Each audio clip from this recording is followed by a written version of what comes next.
Definite article the. अब देखते हैं डिफिनिट आर्टिकल द का प्रयोग। द का प्रयोग निम्नलिखित क्षेत्रों में होता है। द का प्रयोग निम्न क्षेत्र में होता है। फर्स्ट, कोई निश्चित व्यक्ति या वस्तु को बताने के लिए। किसी भी निश्चित व्यक्ति या वस्तु को जब बताना हो तो द का प्रयोग किया जाता है।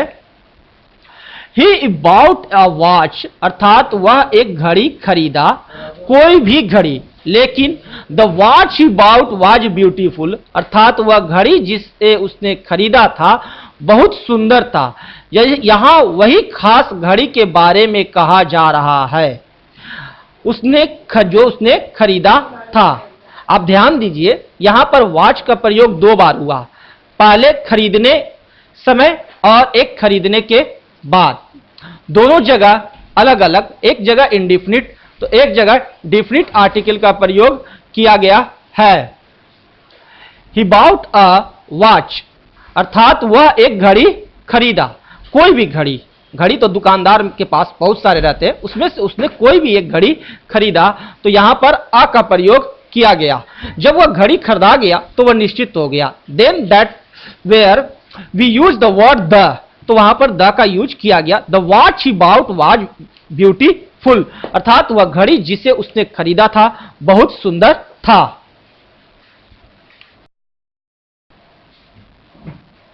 अ मैन केम हेयर, अर्थात एक आदमी मेरे पास आया था, कोई भी आदमी, लेकिन the man who came here is my college. यहां किसी भी आदमी के बारे में नहीं बल्कि उस आदमी के बारे में कहा जा रहा है जो मेरे ऑफिस में काम करता है। देखिए, ए मैन केम हेयर, अर्थात एक आदमी मेरे पास आया था, तो यहां पर अ मैन केम हेयर यानी कोई भी आदमी, कोई भी हो सकता है, एक अनिश्चित आदमी मेरे पास आया।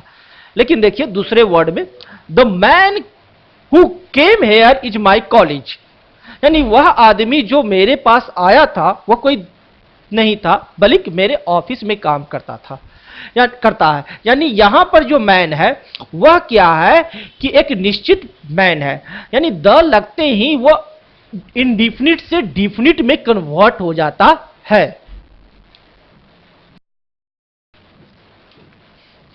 Please give me a watch, अर्थात कृपया मुझे एक घड़ी दें, कोई भी घड़ी। Please give me a watch यानी कोई भी घड़ी दे, अर्थात कृपया मुझे एक घड़ी दें, कोई भी घड़ी। Please give me a pen which you bought yesterday, यह सेंटेंस गलत है क्योंकि यहां कहा जा रहा है कि कृपया वही कलम दे जिसे आपने कल खरीदा था, अर्थात किसी खास कलम के बारे में कहा जा रहा है। अतः यहां ए पेन नहीं द पेन होना चाहिए। देखिए, please give me a pen which you bought yesterday, यहां किस पेन के बारे में कहा जा रहा है? उस पेन के बारे में कहा जा रहा है जो पेन आपने कल खरीदा था, वह पेन मुझे दे।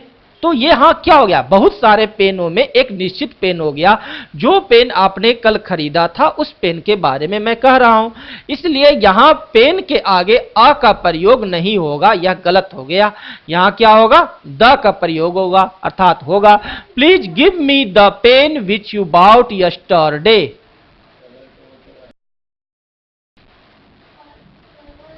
A man came to me, अर्थात कोई एक आदमी मेरे पास आया था, सही है।